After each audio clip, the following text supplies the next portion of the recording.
নমস্কার, এটা আমার আরেকটা ব্লগ। এই ব্লগে ঝিমের বিছুন দিয়ে কীভাবে তড়কা স্টাইলে রান্না করা যায় সেই ভিডিওই দেখাবো।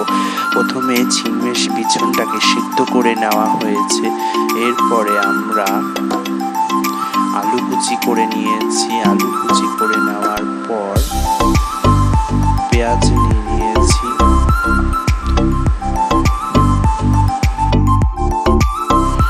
দেখুন, এরপর রসুন, টমেটো, আদা, পেঁয়াজ সব নিয়েছি। এরপর দুটো ডিম নিয়েছি।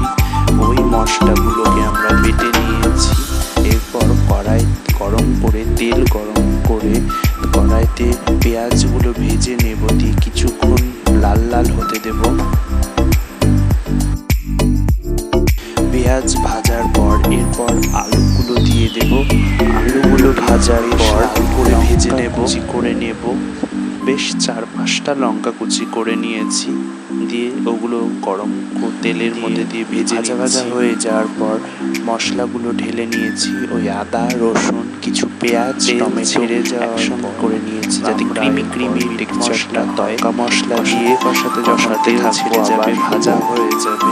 তারপরে আমরা কড়াইতে ঝিমের বিছুনগুলো ঢেলে দেব, দিয়ে বেশ নাড়বো। দেখুন কতটা ঘন এবং মাখো মাখো ব্যাপারটা হয়ে গেছে। এরপরে হয়ে যায় তড়কা মশলা দিয়ে একটুখানা জল দিয়ে আর একটু নেড়ে কষাতে থাকবো। আবার কষাতে যখন দেখবো তেল ছেড়ে যাওয়ার পর বেশ খানিকটা জল দিয়ে দেবো। জল দেওয়ার পর ভালো জলের মতো দিতে থাকি আমি।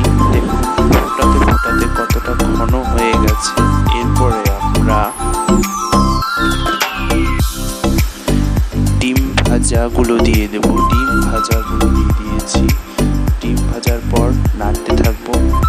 অনেকটা ঘন হয়ে গেছে।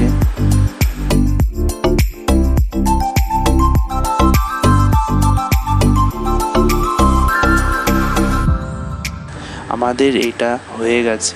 এরপর আমরা একটা বাটিতে ঢেলে নিয়েছি। তারপর পরিবেশন করুন। রুটি, পেঁয়াজ, লঙ্কা দিয়ে খেতে দারুণ লাগবে। ভালো লাগলে লাইক, কমেন্ট, শেয়ার, সাবস্ক্রাইব করে দেবেন। নমস্কার, টাটা।